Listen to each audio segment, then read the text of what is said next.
দিন ধৰি পানী বাঢ়ি আছে। কালি অলপ কমকৈ বাঢ়িছিলে, আজি একদম হুৰা হুৰে বাঢ়ি আছে। এতিয়া আমাৰ ইয়াত ৰাইজৰ বহুত অসুবিধা হৈছে।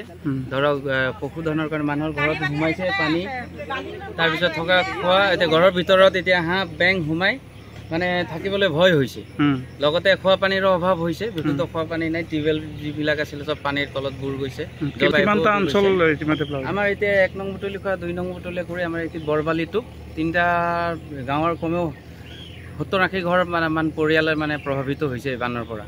এতিয়া কি আহ্বান জনাব? এতিয়া চৰকাৰক আপোনালোকৰ তৰফৰ পৰা আহ্বান জনাম, যাতে এই বানপীড়িত ৰাইজক আমাক অলপ সাহায্যৰ ব্যৱস্থা কৰি দিয়ে, যেন পশুধনৰ কাৰণে হওক, মানুহৰ কাৰণে খোৱা পানী ব্যৱস্থা কৰি দিয়ে, তাৰে এই অনুৰোধ জনাম। আমাৰ 1 নং বুটলিখোৱা, বৰবালি টোপ, 2 নং বুটলিখোৱা, তাৰপিছত আপোনাৰ বগৰণি বুলি জেগা এটা আছে তলত, সেইখিনি আমাৰ 4টা অঞ্চলত আৰু মিঠাম চাপৰি 5টা অঞ্চলত বানপানীয়ে পূৰা বুৰ যোৱা নিচিনা, আধা গাঁৱতো বুৰ যোৱা নিচিনা হৈছে।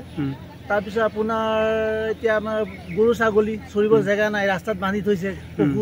তাৰপিছত আপোনাৰ মানুহ এই পানী খোৱা অৱস্থা হেৰি নাই, ব্যৱস্থা নাই।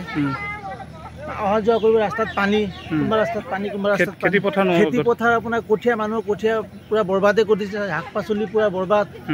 এতিয়া প্ৰশাসনৰ মানুহ এটাও দেখি নাই এতিয়ালৈকে। আপোনালোকৰ যোগেদি জনাওঁ যে তেওঁলোকে অলপ আমাৰ চোৱা চিতা কৰি দিয়ে যেন, আৰু আমাৰ অসুবিধাবোৰ অলপ দূৰ কৰি দিয়ে যেন, আৰু পশুধনৰ কাৰণে কিবা দানা পানী কিবা ব্যৱস্থা কৰি দিলে ভাল আছিলে, সেইটোৱে আৰু।